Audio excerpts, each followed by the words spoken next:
Une ombre file dans la nuit. C'est un assassin qui s'enfuit. Il ne mourra jamais. Rendez-nous les otages. Non, je garde Carotte, Touch, Chevonnet et El Pouillou. Je vais les décimer à moins que tu ne m'envoies d'autres tipeurs. La Voix des Bulles présente le One A Club, le podcast BD bimensuel qui commence à avoir trop d'enfants.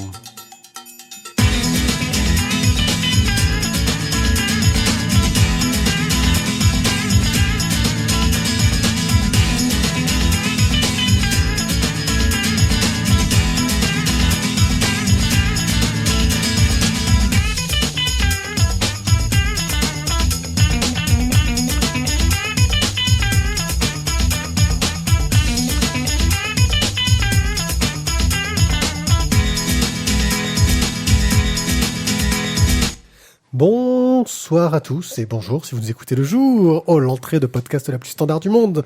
Je suis One A Pied et vous êtes parmi nous pour écouter une superbe émission sur la bande dessinée. Et pour m'accompagner, nous avons donc Thio. Salut Thio. Bonsoir. Bonjour. À bientôt. Tizak. Bon appétit. Bon petit-déj. Salut. Bonne route. Ça marche tout le temps, salut. C'est bien, Ok, salut. Salut, c'est bien. Salut, c'est bien. Ciao, ciao bella, ciao. Ciao, ciao ragazza, c'est... Au cas où vous découvriez notre émission, sachez que c'était une émission où nous tentons de chroniquer une demi-douzaine de bandes dessinées de tout horizon. Il a dit niquer. Le principe le plus simple, c'est qu'on évite d'écouter Tizak Avec une quand il chrono.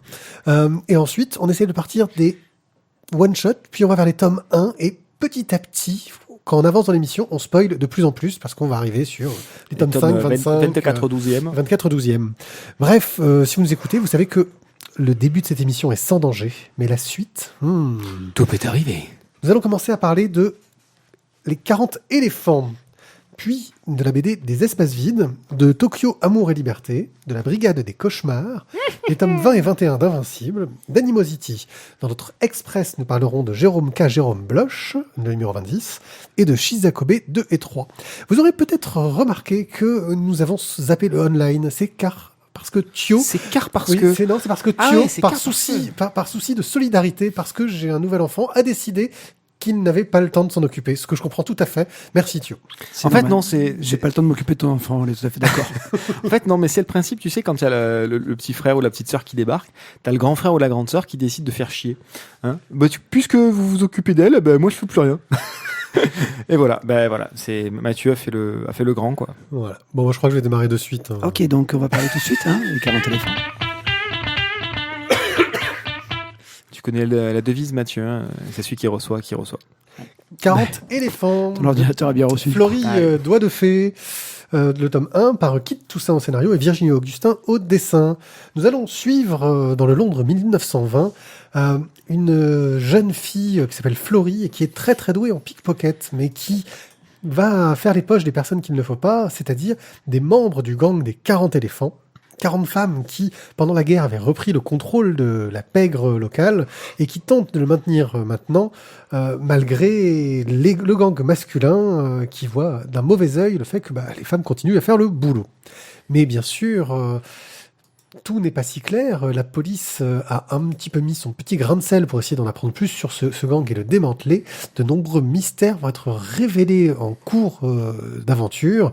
Et on va voir que la vie de ces femmes n'est pas si simple que ça, qu'elles ne sont pas toutes si méchantes ou si cool qu'elles en ont l'air au premier abord.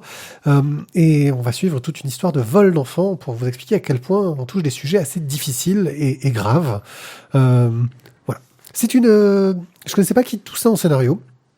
Il est connu pour son travail sur Magic 7, chez Dupuis, il me semble.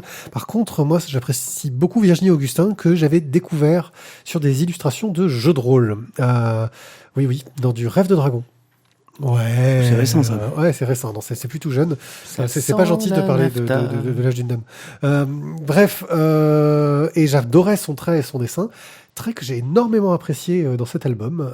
On a des portraits de femmes toutes très différentes, avec toutes leurs particularités, leur posture, leur attitude, une reconstitution de l'époque qui est plutôt sympathique, un excellent travail sur les véhicules qui sont les véhicules d'époque, c'est assez galère à faire, et puis un style tout en dynamique, un peu léché, une certaine finesse, un côté qui fait penser un petit peu à Claire Wenling dans ce trait un petit peu cassant mais qui reste tout en courbe.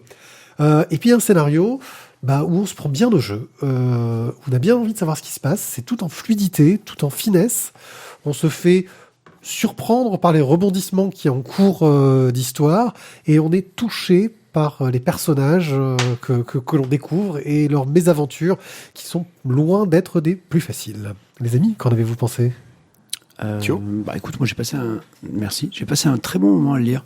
D'une part, moi j'étais un peu en train de saisir un truc pour éviter de refaire tomber une bouteille de vin qui est juste à côté de moi, quelque part vous prenez des risques.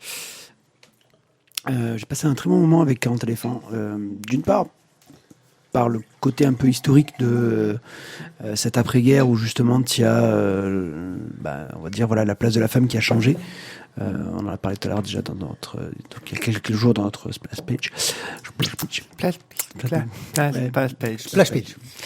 Donc on en a parlé et c'était déjà pas mal. Et surtout, j'ai beaucoup aimé le côté polar qui est très bien mené. J'ai passé c'est une histoire très très cool et comme tu disais graphiquement, c'est très plaisant. Moi, graphiquement, effectivement, moi aussi j'ai aimé, on va pas revenir dessus. Le travail de couleur aussi est intéressant. Les reflets, les ombres, etc. sont assez intéressantes. Moi, j'aime bien aimer le scénario qui aurait été un petit peu pauvre sans le côté double jeu de la petite Florie. Ça aurait fait un petit peu trop descriptif d'une situation de nana après-guerre. Là, pour le coup, ça donne, je trouve, un petit peu de profondeur dans l'intrigue.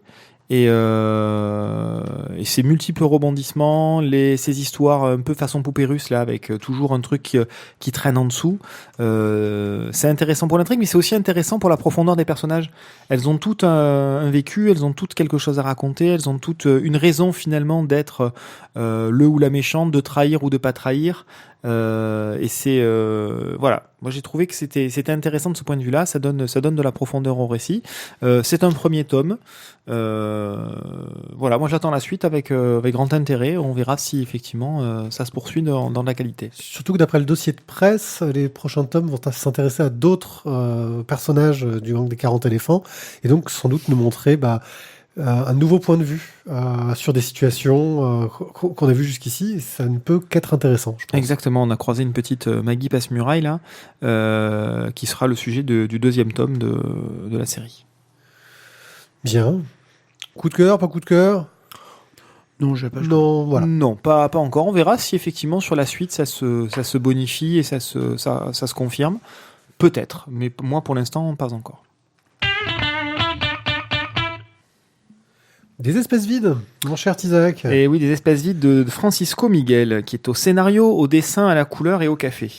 Donc Miguel, on parle de lui, jeune dessinateur espagnol, curieux du passé de sa famille, tente de reconstruire justement cette histoire familiale, avec beaucoup de recherches, en se servant des souvenirs de son père, des questions qu'il lui posait quand il était gamin, qu'il continue à lui poser encore aujourd'hui.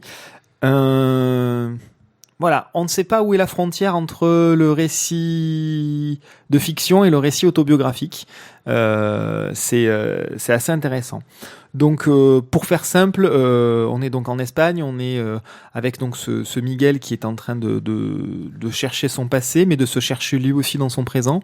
L'un et l'autre sont forcément liés. Pour information, Miguel donc dessine, il est illustrateur, dessinateur. Il va se retrouver avec sa situation en Espagne qui est pas géniale et il part à l'étranger. Dans une petite boîte. Dans une petite boîte. N'est pas cité, mais qui débute, mais où il qui doit commence dessiner. par un R et qui finit par un O, et à un moment donné, ils font un peu des oiseaux, quoi. Voilà, et en gros, il se retrouve à devoir inventer des oiseaux qui tirent sur des cochons verts, un truc comme ça, voilà. Un truc comme ça, voilà. Et il va se retrouver, du coup, à devoir dessiner, faire le character design de tous les personnages. Et c'est vraiment anecdotique. Du jeu. C'est complètement anecdotique, mais voilà. Ça pose que lui, il est, aussi en quête de lui-même. Il est dans une période de très floue de sa vie, où il se sépare de sa nana, où il laisse du coup son enfant sur place. Il est pas en reconversion professionnelle, mais dans une nouvelle aventure professionnelle en tout cas. Et parallèlement à ça, la seule chose qui l'intéresse, c'est d'arriver à reconstruire son passé. Souvent, quand on est en quête de présent ou d'avenir, on essaie de retrouver des choses dans ses racines. Et les Espagnols, pour ça, ont, comme le dit lui-même l'auteur, un regard qui est souvent assez tourné vers le passé. Et là, en l'occurrence, c'est ce qui se passe pour lui, puisqu'il va farfouiller, essayer de retisser l'histoire de son grand-père, qui est parti d'Espagne, alors pour tout un tas de raisons possibles, mais il n'a pas de certitude quant à ces raisons-là, mais en laissant en même temps sur place sa femme, qui, je ne sais plus, avait ou pas encore accouché des premiers enfants. Mais quoi qu'il en soit, il se bat en Amérique du Sud. Et on ne sait pas trop ce qu'il fait pendant tout ce temps-là. Et Miguel se pose la même question, mais du coup, il pose la question à son père, pour essayer de tirer les vers du nez de son père. Mais en même temps, son père lui-même n'avait pas eu beaucoup d'informations de la part du grand-père. Donc il est en phase de reconstruction, avec beaucoup de doutes, et tel un petit puzzle qu'il essaye de reconstituer, il grappille des informations, il essaye de créer des connexions entre ces différents indices pour reconstituer l'image de sa famille à travers l'image de ce grand-père qu'il idolâtre un petit peu d'une certaine façon en l'imaginant un petit peu tel Humphrey Bogart, avec des jolis costumes, avec de l'argent, en train de traquer les méchants nazis en Amérique du Sud, en train de sauver la veuve et l'orphelin, mais en même temps en étant une espèce de bandit de grand chemin. Enfin bref, il y a tout un tas de choses qui viennent se mélanger. Et voilà, il est en quête de lui-même et en quête de sa famille. Donc on est dans un bouquin quand même qui est un petit pavé, il y a 120 pages. Miguel en est le personnage principal, et il raconte en fait à son fils de 5 ans donc ces petites histoires-là. C'est la façon dont est introduit ce récit, et c'est un petit peu un prétexte aussi pour nous parler de l'Espagne, pour nous parler de l'histoire de l'Espagne, pour nous parler de l'histoire de ses habitants dans les campagnes, ce qu'ils ont dû endurer, aussi bien en tant que révolutionnaires que sous Franco, dans les tranchées, dans la ville, dans les champs, le regard pesant des autres personnes du village qui étaient d'un bord politique et pas d'un autre, en fonction de la victoire, quand elle sera penchée à droite ou à gauche, vous vous faisiez mettre à l'index, rejeté, etc., y compris par votre propre famille. Donc voilà, c'est tout ça qui est raconté dans ce bouquin des espaces vides que l'auteur essaye de combler. Il essaye de combler ces fameux espaces vides, ces blancs dans la vie de sa famille. Je trouve que c'est un bouquin qui est très bien écrit, très bien raconté. Très honnêtement, le sujet peut paraître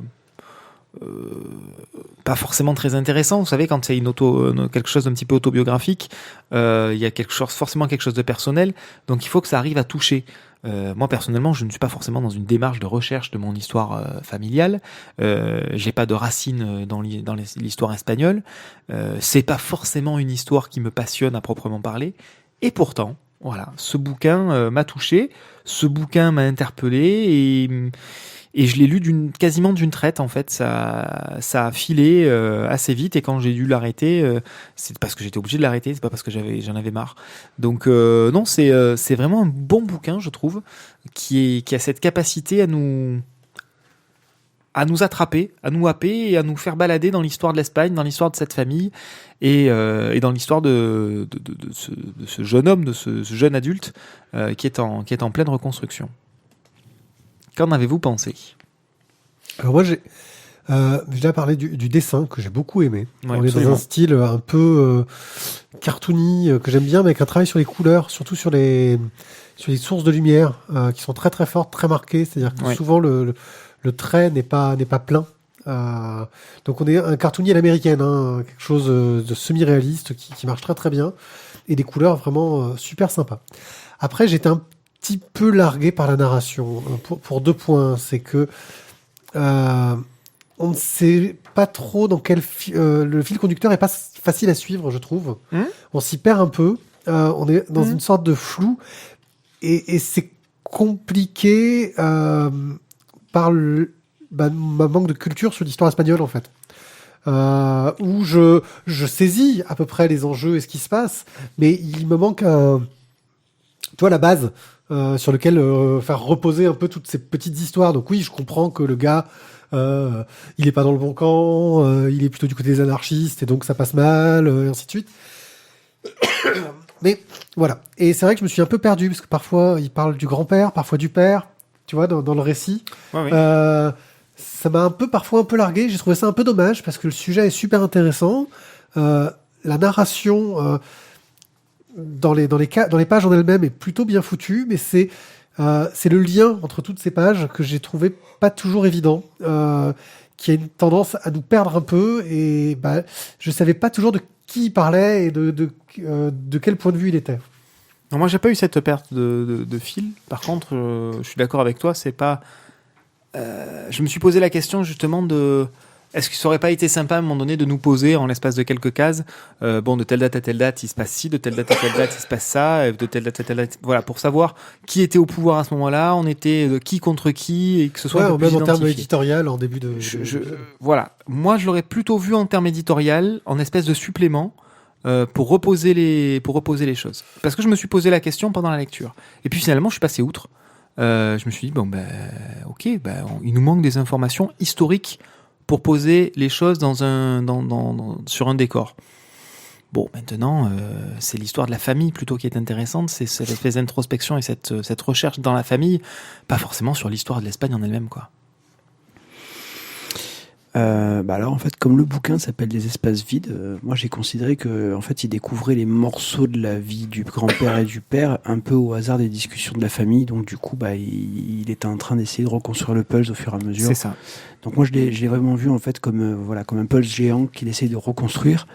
Tout en sachant que de toute façon, voilà, t'as toujours des espaces qui restent, on va dire, insondables. Et non, mais là je peux pas être plus près. J'ai dit, je suis le nez dedans. Il est au max là. Je suis au max. Après, si tu veux, je parle plus fort, mais voilà. Mais sinon, je peux pas être plus près. En tout cas, me dis pas de sucer le micro, je peux pas faire mieux. Donc du coup, où il est en train d'essayer justement de raccrocher un peu tous les bouts de sa vie. Moi, c'est un bouquin que j'ai acheté, donc quelque part, il m'a déjà plu à la base au niveau du graphisme et au niveau du pitch. Et clairement, j'ai vraiment pas été déçu. Je suis très content de ma petite découverte qui m'a bien fait plaisir. Ouais, je confirme. Moi aussi, j'ai bien aimé. C'est pas un coup de cœur, mais c'est un bon moment de lecture. Voilà, très agréable. Tout à fait. Et puis c'est sympa aussi que ce soit. Moi, j'aime bien ces histoires où le gars il prend tout de bout en bout, quoi. Il fait le scénar, il fait le dessin, il fait la couleur. C'est un peu son bébé, quoi, à l'arrivée, pour raconter un truc qui le touche, quoi. C'est sa vie, quoi. Et moi j'aime bien ce côté, je sors un peu mes tripes, quoi. Voilà. Non, ça reste un bouquin réussi.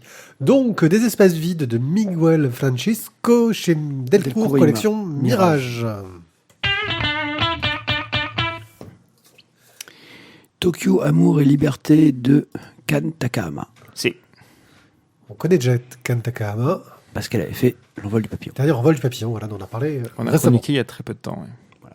Alors ici, on va donc suivre un petit peu, on va suivre l'histoire de deux personnes. Un qui est le rédacteur en chef d'un journal un petit peu léger qui traite de la sexualité dans le Japon, justement, de l'après-guerre, quoi. Hein.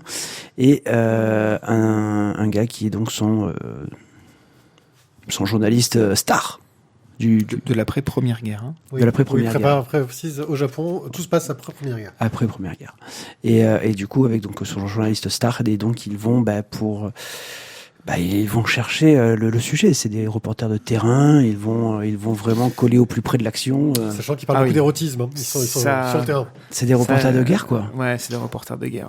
Ouais. Les mecs, ils vont sous le feu et puis voilà, ils vont toucher du doigt vraiment la réalité. La fleur au fusil. Voilà. Ça c'est un peu le truc un peu putaclic que je vous sors au début pour vous dire que c'est un peu teinté d'érotisme. C'est monté de façon très rigolote quand même. Hein. Voilà, mais c'est amené avec beaucoup d'humour. Finalement, c'est presque anecdotique. Quelque part, tu apprends des choses sur des... Un côté social aussi. En fait, je peux faire un pitch sans que tu me coupes la parole tout le temps. Je veux dire, putain, quand Isaac il le fait, tu lui dis rien, quoi. Ou alors, c'est que je fais de la merde. Je n'osais pas le dire, mais vas-y, continue. Voilà, faut que tu le dises alors, tu vois. Sois honnête, quoi.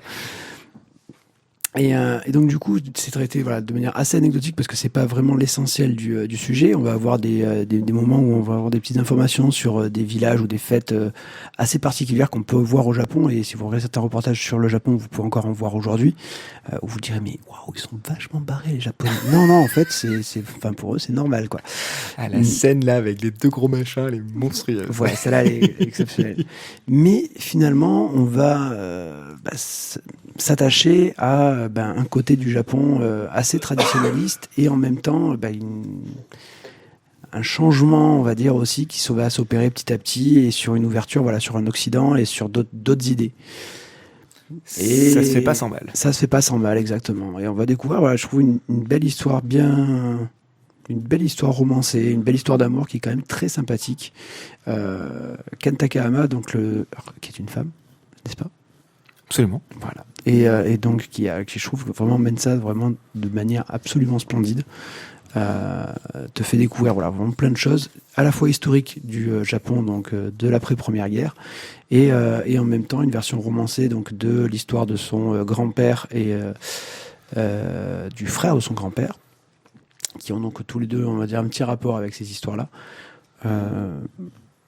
Un très bon moment, j'ai à la fois rigolé et été assez curieux et intéressé par tout le sujet qui est traité. Oui, il y a un côté. Alors, il y a le côté culturel, parce que tu es social de l'époque où tu vois les jeunes filles qui profitent du festival pour espérer se faire ramener à la ville par les mecs qu'elles auront laissé s'approcher un peu près d'elles. Tu vois un peu ce côté un peu drôle, et puis il y a cette histoire d'amour qui arrive au milieu, en fait, qui est une belle histoire, qui est joliment traitée, avec un style graphique, moi, que j'aime bien. Un côté niveau de gris, on n'est pas dans du tramage, on est dans une finesse de gris, de délavé, de quelque chose plutôt joli. On a un petit peu d'érotisme, mais qui est toujours à propos parce que c'est un peu le sujet aussi du bouquin, et qui est parfois traité de façon super rigolote, quoi. C'est pas graveleux dans la façon dont c'est fait, alors que si les personnages parfois ont des propos un peu graveleux, mais de par leur boulot. Et puis il y a aussi tout ce côté traditionnalisme, censure, qui est très important. Et puis l'histoire d'aventures éditoriales qui ont existé au Japon, parce que c'est tout inspiré de vrais magazines de l'époque. Moi, j'ai vraiment passé un très bon moment à le lire. Il y a une très belle histoire d'amour. Un portrait du Japon, d'une époque que je n'avais jamais entendu parler, en fait, de cette époque au Japon. Et j'ai passé un très très bon moment. Je trouvais que c'était un très bon bouquin.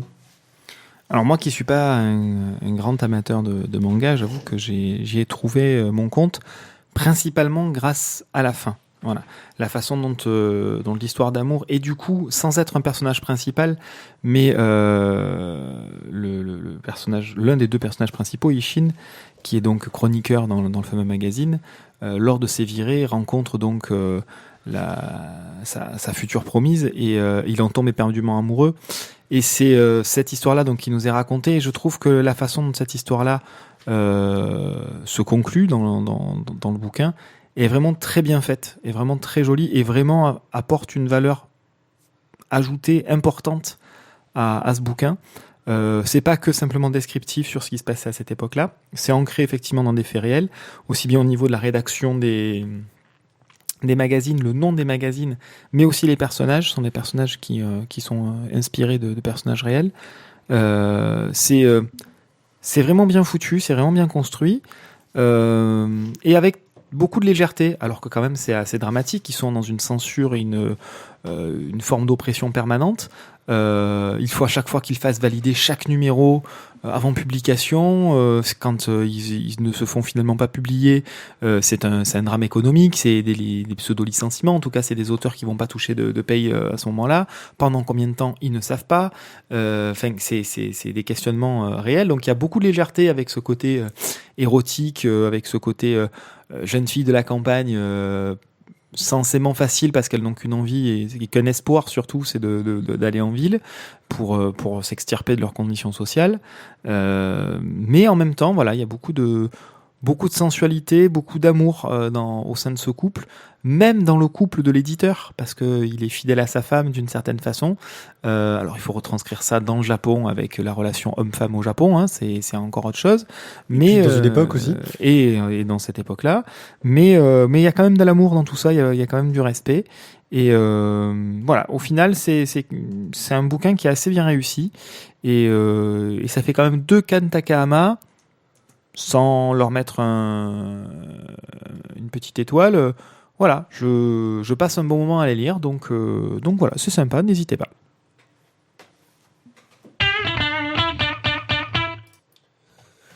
La Brigade des cauchemars. La Brigade des cauchemars, oui. Donc on l'a abordé très rapidement, sommairement avec Jérôme lors de l'émission spéciale précédente. Splash Page numéro 18. Splash Page numéro 18. Alors, La Brigade des cauchemars, tome 1, Sarah, avec au scénario un certain Franck Tillet. Alors, Franck Tillet, ou Tillet, je ne sais pas comment ça se prononce, n'est pas un inconnu des polars, mais pour le coup pas pour enfants, puisqu'il écrit des romans, il a eu des prix pour des polars de gare, etc. Donc c'est pas un inconnu là-dedans. Yomi Dumont au dessin, Drac à la couleur, et l'ensemble fonctionne assez bien. Il faut avouer quand même que le trait de Yomi Dumont et la façon qu'il a de croquer les personnages, notamment les yeux, ce trait, on va dire le bon côté de Sfar.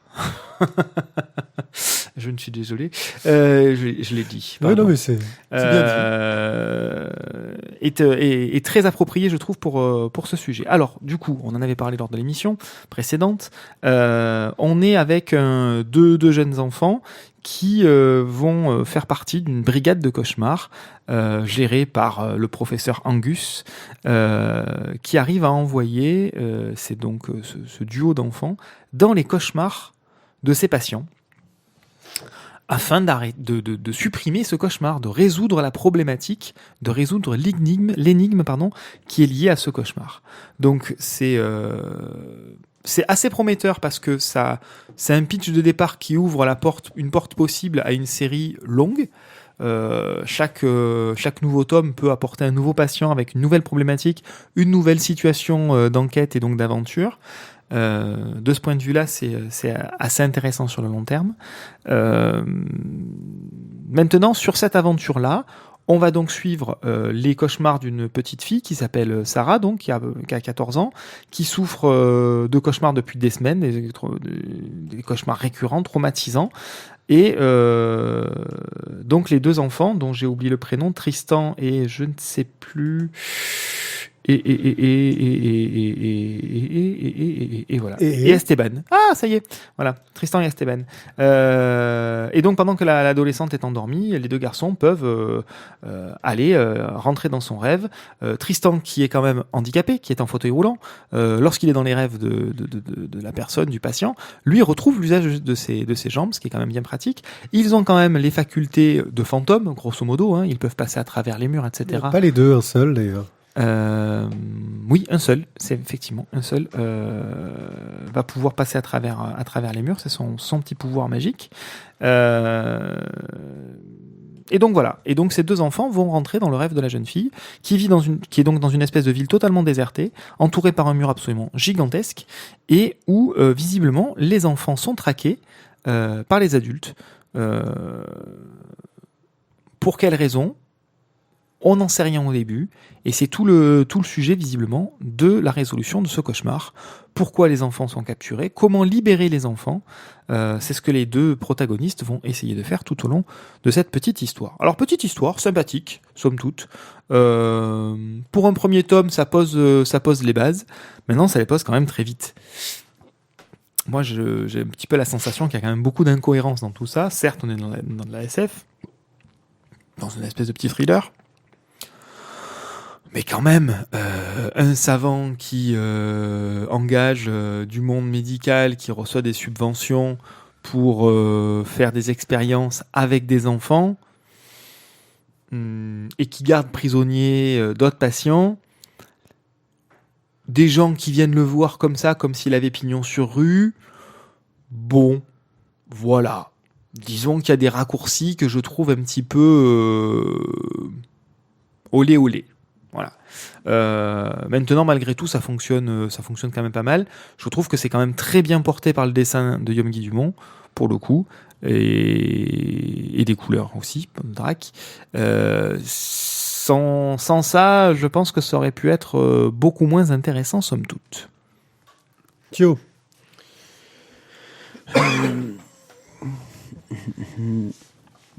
Moi, j'ai trouvé l'idée au départ très intéressante de pouvoir aller voyager justement dans les cauchemars et d'avoir donc du coup deux personnages qui y vont. Après, le fait d'utiliser des gosses, voilà, là je suis pas persuadé de l'idée. Après maintenant, il faut voir ce qu'il va en faire ensuite, parce qu'on a quand même des petits cailloux qui nous indiquent que, a priori, nos personnages sont appelés à faire de plus grandes choses. Oui. Alors graphiquement, moi ça m'a beaucoup plu, clairement. Ça nous a déjà beaucoup plu dans Chambre Noire, donc voilà, j'ai pas changé d'avis. Après, pour le scénario, bah écoute, moi je trouve que c'est un bon début. Ça fait un bon début de polar. Maintenant, faut voir la suite, quoi. Ouais. Il y a des bases qui sont posées, il y a des fils qui sont tirés, ouais, mais des liens. Bon, faut voir la suite, quoi. Non, mais moi je pense que c'est quand même un très très bon début, quoi. Ça commence bien. Ça commence bien et tu gères, tu as assez de pistes pour te donner envie d'aller voir sur un tome 2. Et tu as quand même déjà assez d'aboutissements pour voir un bon tome 1 qui te pose des choses, quoi. Non, c'est... Ouais, qui traîne pas trop dans la mise en place, ses présentations. Non, voilà, ça va. C'est ce que je disais tout à l'heure. C'est peut-être le côté positif du négatif, là, pour le coup. C'est que, du coup, ça va vite et on est vite dans l'action, quoi. Parce que ce que tu disais, pour moi, le côté, le docteur, pignon sur rue, tout ce que tu veux, c'est aussi des pistes d'intrigue qui peuvent être exploitées dans les tomes suivants. Des explications qui peuvent arriver dans des histoires qui vont venir a posteriori. Alors moi, j'ai commencé par le pitch, j'ai fait, on n'est pas non plus dans le truc super original. Il y a plein de films d'horreur qui avaient le sujet. Hein, donc il y a des Freddy. D'ailleurs, il y a un clin d'œil à Freddy, si vous n'avez pas vu. Le premier adulte qui les attaque a un chandail rouge et vert à rayures. Oh. Oui, non, il y a du clin d'œil. Je pense que j'ai bien vu le clin d'œil. Les auteurs confirmeront à l'occasion. Ça m'a fait penser aussi à un film d'horreur que j'ai bien aimé qui s'appelait Dreamscape. Un jeu vidéo qui s'appelle Psychonaut, qui est un peu dans le même genre, ordre d'idées. C'est des jeunes qui vont dans l'esprit des gens pour les libérer de leur pathologie, etc. Bref, quelque chose d'assez vu. Maintenant, la façon dont c'est traité, j'ai trouvé que c'était plutôt bien fait. Le passage d'un monde à l'autre, il joue sur la couleur du fond des pages, par exemple, la réalité sur fond blanc. Voilà, ce qui va permettre, je pense, de s'amuser un peu avec ces codes-là, peut-être dans les tomes suivants, faire des petits trucs un peu rigolos à ce niveau-là. Donc voilà, il y a un travail de mise en scène, de narration qui marche bien. Ce que tu disais, les raccourcis, ouais, ils y sont. Mais ça évite justement d'avoir ces premiers tomes souvent où c'est bon, à la fin on connaît les personnages, mais dans un premier tome souvent t'es obligé d'être un petit peu cliché en te disant je vais développer plus tard. Là ça évite d'être trop cliché justement, je trouve. Il y a des mystères, des choses qu'on a envie de savoir pour la suite, mais on a quand même une intrigue bouclée. Le cauchemar en question est réglé et puis bon, il y a un petit bonus à la fin, je crois que ce sera pour la première édition. Petit carnet de notes, ouais. Voilà, où il t'explique un peu comment ça marche. Tu vois que tout a été réfléchi au niveau du dispositif technique, de comment ça fonctionne. Il y a une sorte de petits trucs qui enrichissent un peu l'univers. Ouais, ça, c'est pour faire croire que c'est réellement scientifique et que ça peut exister. Ouais, mais ça enrichit l'univers et je trouve ça plutôt cool. Tu vois, qu'ils essaient montrent comment ça communique, les différences du temps qui passe dans le rêve, qui passe pas de la même vitesse dans la réalité. L'influence, c'est un des points qui est intéressant dans ce tome-là et qui pourra sans doute être développé puissance 1000 derrière, mais l'influence de ce qui se passe dans la réalité sur ce qui peut arriver dans le rêve, les risques que courent les gosses qui sont pas petits. Ah oui, c'est pas anecdotique du tout, oui. Voilà, moi j'ai vraiment trouvé que c'était un très bon premier tome. J'ai très très hâte que la suite sorte. Voilà. Alors là, pour le coup, on est chez Jungle Frisson, là, ou Frisson Jungle Frisson. Effectivement, c'est pour revenir sur le SP, on est sur quelque chose qui s'adresse plutôt à des gamins, des grands gamins, mais ça marche bien, quoi. Moi, je trouve que ça marche bien pour les grands aussi. Ça a du potentiel pour les jeunes et ça marche aussi pour les grands. Donc voilà, c'est une bonne petite réussite, je trouve, en termes de lecture. Alors pour le coup, quand tu parles de référence, tu vois, moi, ça m'a fait penser à une série qui est diffusée sur Netflix, là, Stranger Things, qui est une série Netflix d'ailleurs, je crois. Ouais, j'ai vu la première saison. Ben voilà, j'ai vu la première saison aussi, et ça m'a un petit peu fait penser à ça. Voilà, le côté groupe de gamins qui part à l'aventure et qui va devoir résoudre des trucs un peu improbables. J'ai trouvé qu'il y avait un petit lien avec les personnages de cette série. Série plutôt bonne d'ailleurs au demeurant, qui correspond bien à l'univers. Donc voilà, un bon petit album. Donc la brigade des cauchemars chez Jungle Frisson.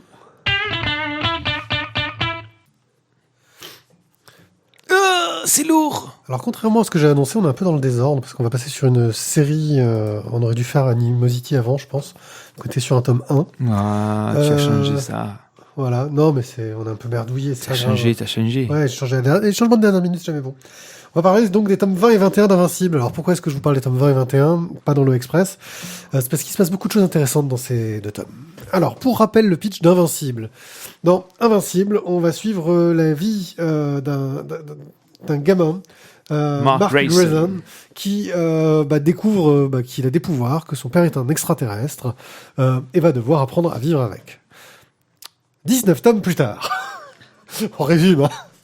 Donc, on a découvert que le père de Mark faisait partie d'une race extraterrestre qui était sur Terre pour tenter d'envahir la Terre en infiltrant les humains, mais que son père, en fait, avait réussi à prendre le pouvoir de l'amour.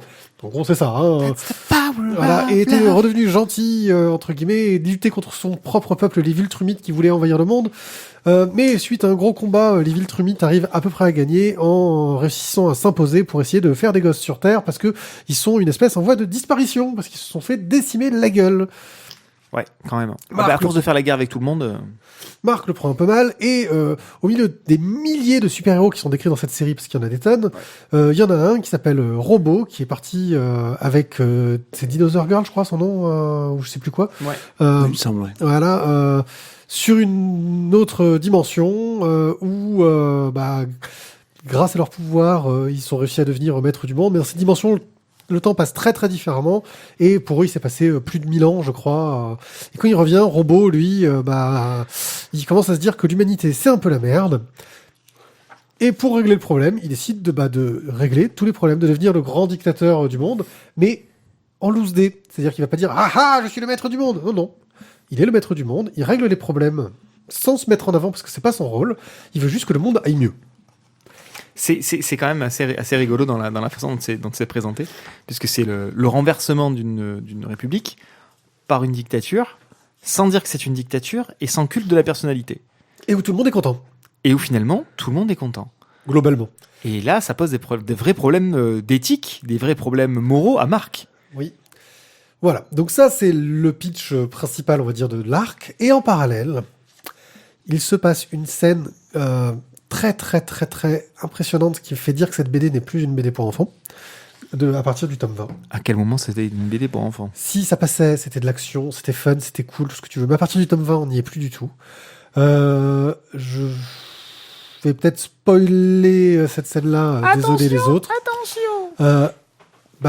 Les Viltrumites sont là pour se reproduire sur Terre, et une des Viltrumites, donc ils sont super balèzes, hein, c'est ces sortes de Superman en puissance, dit qu'elle ne trouve personne à son goût sur la planète. C'est des Saiyans en fait.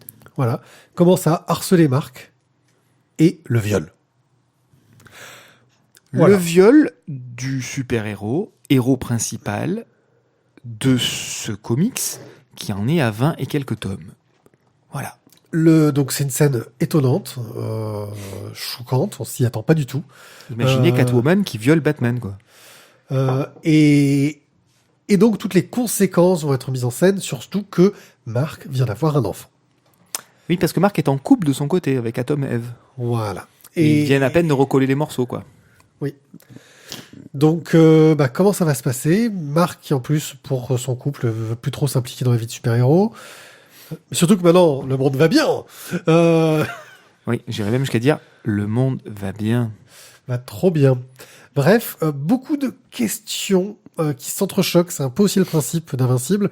C'est qu'on a beaucoup d'arcs différents qui se mêlent les uns aux autres. Des méchants et des tonnes de personnages secondaires, mais qui sont plutôt bien écrit et plutôt efficace. Moi, j'ai été waouh. Je trouve cette série vraiment super, quoi.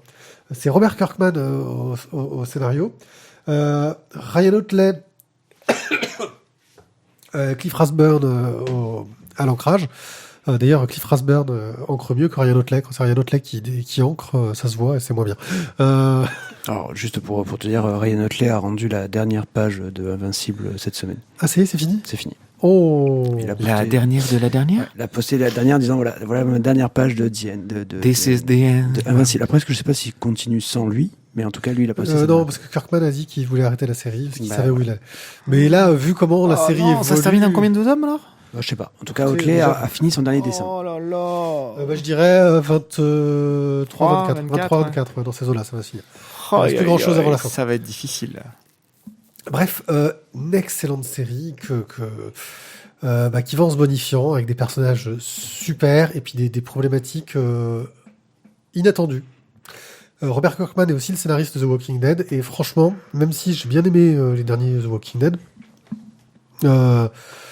non, Invincible c'est mieux quoi. Bordel. Non, Vous avez entendu? Il a dit qu'Invincible c'était mieux que The Walking Dead.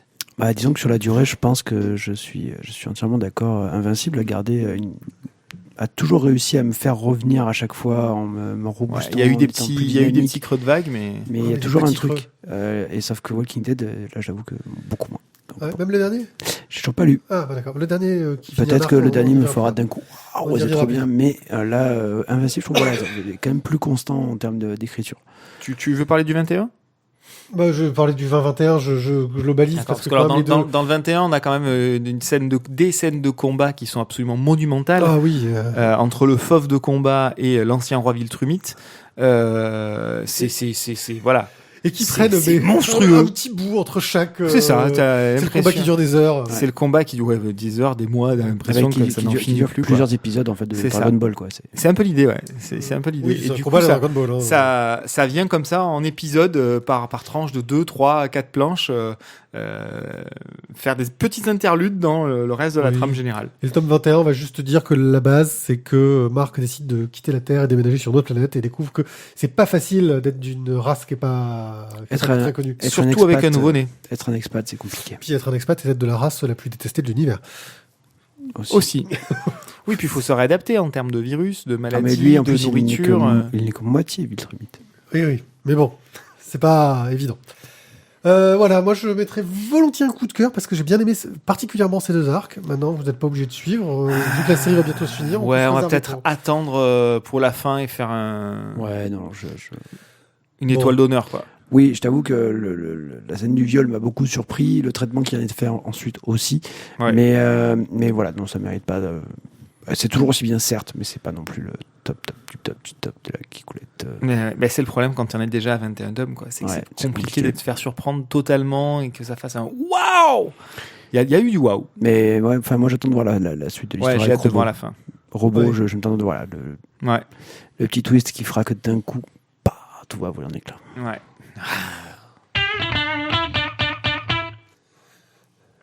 On continue avec Animosity. Ah mince, c'est à moi. Non, Merci, non, en fait, parce que j'ai plus le planning sous les yeux. Animosity, donc, qui est de Marguerite Bennett et de Raphaël Delatorre au dessin.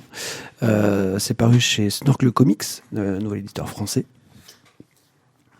Dont on connaît un des collaborateurs, c'est histoire d'être franc. Voilà. Mais celui-là, on l'a payé, ils nous l'ont pas offert. Et non, mais je précise parce que tout de suite qu'on soit clair avec les gens et donc que toute notre opinion ne dépendra pas du fait que un des gars qui bossent chez eux, c'est un pote. Voilà. C'est bon, tu peux y aller. Tu peux cracher dessus. C'était juste pour dire que Snorkel Comics, c'était aussi un éditeur marseillais, c'était cool de le dire. Marseille. Voilà. Alors, le pitch de départ, voilà, je voulais juste, je vais le dire le quatrième en fait. Le réveil des animaux a plongé le monde dans le chaos. C'est-à-dire que d'un coup, en fait, tous les animaux se sont réveillés avec une conscience et la capacité de parler. Et donc du coup, ils ont fait payer tout ce qu'ils ont subi pour certains ou tout ce qu'ils ont aimé pour d'autres. Enfin bon, au top. Donc, schéma, c'est de la merde. c'est exactement un petit peu ça. Tu m'as fait bouffer de la merde lyophilisée depuis des années. Et donc on va suivre en fait l'aventure de Jess, une petite fillette, et de son chien Sandor. Qui vont partir en fait à la recherche donc du frère de Jess qui lui vit forcément à San Francisco. Et eux étaient bien évidemment à New York, parce que bon, sinon le trajet aurait été trop court. C'est pas très loin, non? Exactement. Donc du coup, on va faire ce petit voyage avec eux. Alors, je vais pas en dévoiler plus sur le scénario, on va dire, sur l'histoire elle-même entre Jess et Sandor, parce que quelque part, ça devient vite un petit peu anecdotique, ce trajet-là pour aller voir leur frère. Enfin, le frère de Jess, parce que c'est pas le frère de Sandor. Mais pour aller retrouver donc le frère, c'est presque anecdotique, parce qu'en fait, on va plutôt avoir le sujet de qu'est-ce que peuvent manger les animaux, comment vivre avec entre les animaux et les humains qui désormais doivent se côtoyer. On est très vite dans une sorte de monde post-apo qui pourrait rappeler un petit peu Walking Dead par différents abords, un petit peu Un comme mix entre Walking Dead et Y le dernier homme. pas faux. Et alors on va aller voilà un petit peu tout de suite au sujet qui fâche. Graphiquement, c'est très beau. Moi, ça m'a beaucoup plu. Le design des animaux est vraiment génial. Il y en a qui m'ont fait kiffer parce que ça fait quand même très Pokémon, mais c'est Pokémon badass quoi. Ça marche bien, ouais. Ça marche vachement bien et non, c'est assez dynamique. Voilà. Au niveau du graphisme, chouette, très chouette. Par contre, au niveau de la narration, il y a des ellipses qui ont été faites par Marguerite Bennett.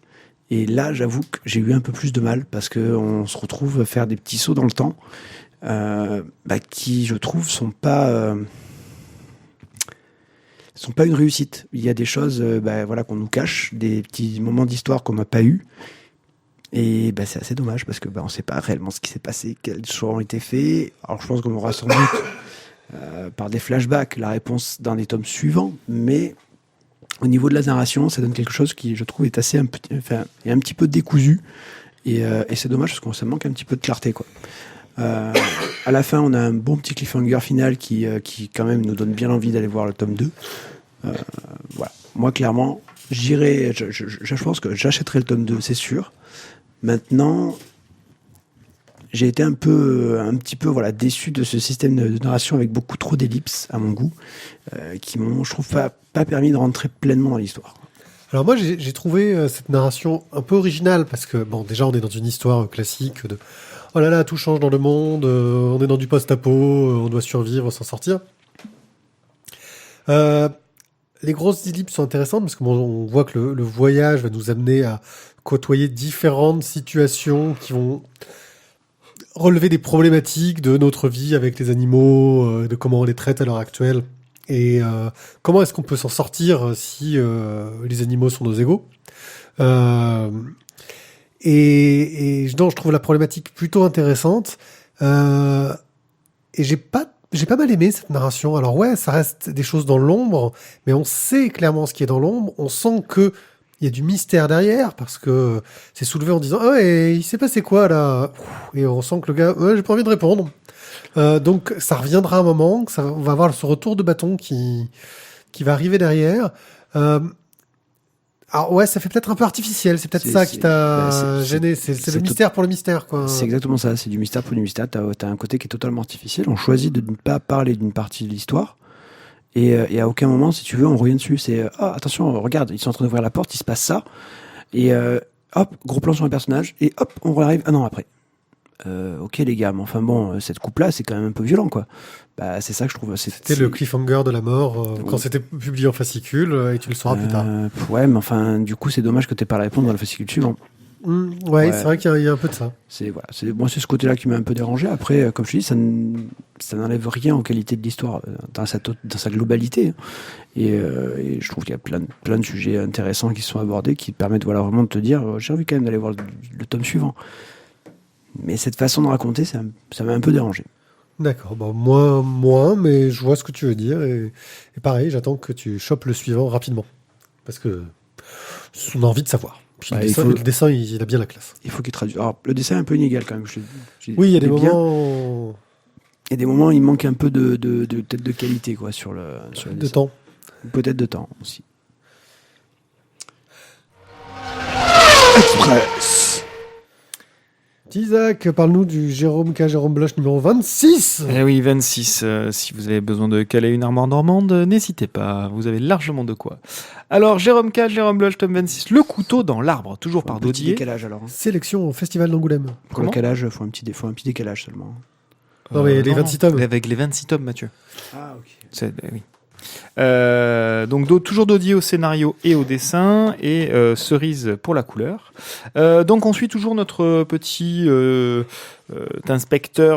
détective privé débonnaire, mais somme toute assez futé et assez clairvoyant, qui est en train de préparer en fait son petit voyage pour partir à Venise en vacances avec Babette, sa chérie. Et malheureusement le téléphone sonne. C'est son tonton qui vient lui demander de l'aide et qui lui met un petit peu le couteau sous la gorge entre guillemets, enfin en tout cas lui faisant pression sur lui pour qu'il vienne, car la fille de son patron, Monsieur de Meister, a fugué. Et donc, bien sûr, la gendarmerie est sur le coup, mais le tonton demande à son neveu de venir filer un coup de main, puisque quand même, Jérôme Bloch, c'est un détective, quoi. C'est son job, il a que ça à foutre, non? Il a pas de vie. Bref. Et donc, d'une part, il va devoir affronter Babette, et lui expliquer que, Babette, finalement... Et c'est pas rien. Il va falloir aller dans le nord, à Bergue, plutôt qu'à Venise. Et donc, il va falloir en plus aller enquêter. Donc, ils sont accueillis de manière assez froide, car il pleut. Il pleut beaucoup et il fait froid. Et il va devoir donc enquêter sur la disparition de cette jeune fille, en sachant que il était quand même très ami avec le demi-frère de cette jeune fille lorsqu'il était tout gamin. Et que c'est cette amitié qui est en lien avec le titre de cet épisode. Je ne vous en dis pas beaucoup plus. On est dans une enquête, somme toute, assez classique de disparition, avec beaucoup de rebondissements, beaucoup de complicité, des faux semblants en pagaille. Voilà, c'est un tome qui tient la route, comme d'habitude, qui fait le boulot, comme d'habitude. Voilà, moi le côté Jérôme Bloch déjà d'habitude est un peu tristoun au niveau des couleurs et un peu lent dans le rythme. Là, on est dans le nord, il fait gris, il pleut, et donc forcément ça n'aide pas non plus à avoir un truc super enjoué et super gai.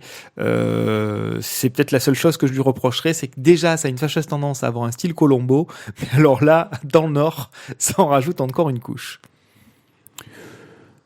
Ouais, écoute, oui, tu sais ce que tu achètes quand tu prends un Jérôme Bloch. Voilà, moi ça se lit. Tu te lis ça avec un petit thé, des petits biscuits, ça marche très bien. C'est ça. Il y a le côté grand-mère qui est là. Mais j'aime bien. Mais c'est super efficace. J'aime bien, Pour ça, en tout cas, tu passes toujours un très bon moment. Après, voilà, c'est vrai que je pense qu'il faut aimer le style, quoi, et aimer aussi un petit peu Hercule Poirot, quoi. Ouais, il y a un côté BD à papa. Après, par contre, attention. Il y avait un dernier truc, c'était la couverture qui est magnifique. Oui, des couvertures des chiens. Alors, Shizakobe, tome 2 et 3 de Minetaro Mochizuki, d'après le roman de Shugoro Yamamoto. On suit l'histoire ici de Shigeji, qui en fait est donc un menuisier qui a repris l'entreprise de son père à la mort de celui-ci, mais qui en fait visiblement a pendant des années fui ses responsabilités, est parti traverser le monde, et il ressemble en fait à une sorte de Björn Borg à lunettes de soleil, et voilà. Donc Shigeji, qui a récupéré l'entreprise de son père, se retrouve désormais à tout gérer avec une ancienne copine, Ritsu, qui s'occupe d'enfants orphelins qui vivent désormais aussi chez Shigeji, avec Yuko aussi, la fille du banquier, que le banquier essaie de mettre dans le lit de Shigeji, mais ça c'est un truc un peu plus glauque dont on ne parlera pas parce que ça fait bondir Tizak. Voilà, exactement, c'est exactement comme ça. Pervers. Donc là, on va continuer sur l'histoire de Shigeji, d'honneur et on va dire de réponse. Mais en même temps, lui, il y a une craie dans le truc. Oui, D'honneur et de tradition, où il doit donc reprendre l'entreprise familiale, mais il ne veut pas faire la mendicité, il ne veut pas devoir des choses aux gens, mais tout en devenant quelque part aussi un homme, parce qu'il doit s'occuper des enfants désormais qui vivent chez lui, les nourrir, s'occuper de tout un tas de choses dont il était totalement à l'ouest avant. Franchement, c'est le mec un peu de la loose. il a vraiment pas de bol parce que même les projets qu'il a commencé maintenant, eux aussi, ils ont eu un problème de chauffe. Le bois, ça brûle. Et il se retrouve vraiment financièrement dans la merde, mais je trouve que c'est mené avec une sorte de légèreté et une sorte de pragmatisme, de suffisance, voilà, cool. Le mec, il lui arrive tout un tas de merde, mais tu sais, voilà, c'est en fait, c'est poker face.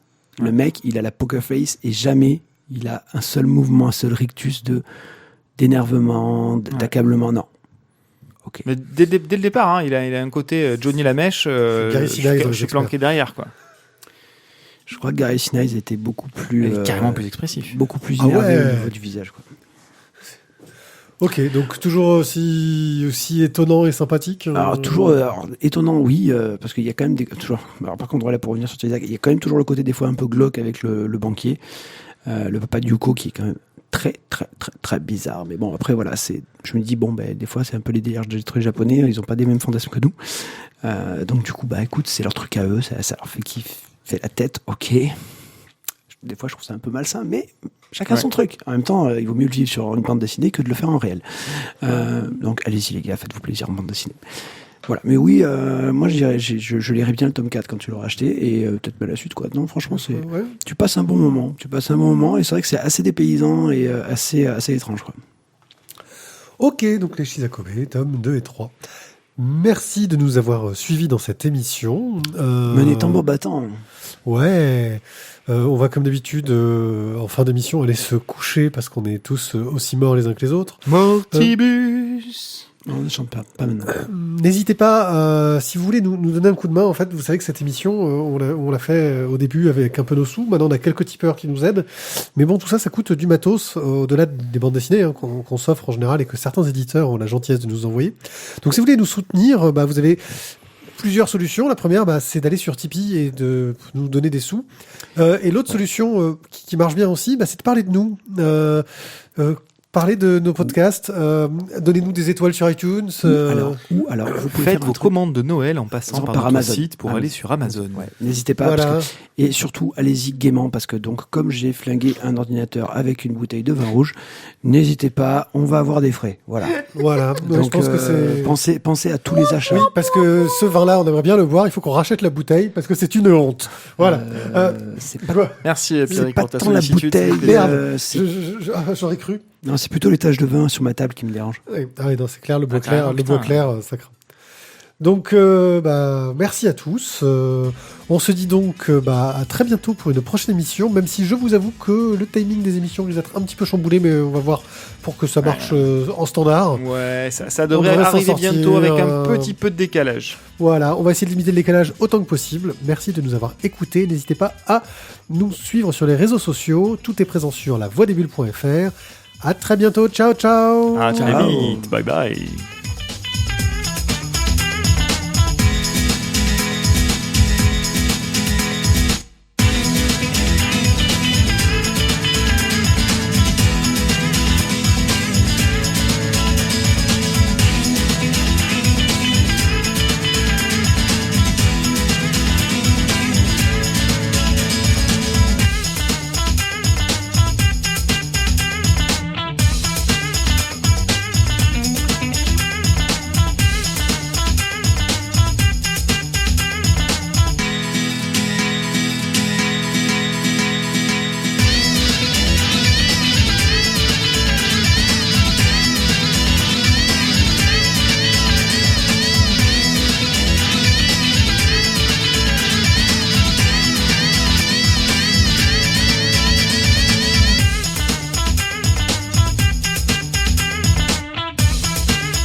La Voix des Bulles présente le One A Club, le podcast qui a oublié de se préparer à lancer le jingle.